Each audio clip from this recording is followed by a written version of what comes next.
শ্রুতির কাছে গান শুনতে চাইলেন অরিজিৎ সিং। শ্রুতিকে স্কুটারে বসিয়ে জিয়াগঞ্জ ঘুরিয়ে দেখালেন অরিজিৎ। সে কথা এবার সকলকে জানালেন অভিনেত্রী শ্রুতি দাস। কি হয়েছিল তার সঙ্গে, কেমন ছিল অরিজিতের সঙ্গে সাক্ষাৎ, জানালেন অভিনেত্রী। আপনাদের সবাইকে স্বাগত সিনে গসিপে। অরিজিৎ সিং এর সঙ্গে দেখা করার স্বপ্ন তো অনেকেরই আছে। মধ্যরাতে হঠাৎ যদি তার সঙ্গে দেখা হয়ে যায়, সেই আনন্দ তো ধরে রাখা যায় না। এবার সেই আনন্দের কথাই ভাগ করে নিলেন অভিনেত্রী শ্রুতি দাস।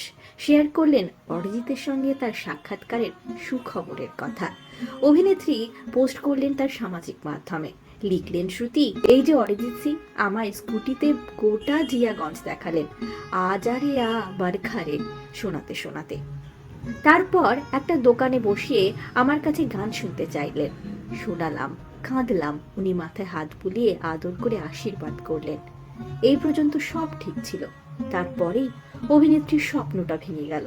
হ্যাঁ বন্ধুরা, এরপরে অভিনেত্রী লিখলেন, এত বড় স্বপ্নটা আমার ভেঙে যাবে তাই বলে আমি আবারও ঘুমিয়ে পড়তে চাই। অভিনেত্রী শ্রুতি স্বপ্ন দেখেছেন অরিজিতের সঙ্গে তিনি ঘুরছেন জিয়াগঞ্জ, গান গেয়ে শোনাচ্ছেন তাকে অরিজিৎ সিং। এই মিষ্টি স্বপ্ন তো সবাই বারবার দেখতে চাইবে। আপনাদের কি মতামত জানিয়ে ফেলুন কমেন্টের মাধ্যমে। আমরা হলাম সিনে গসিপ।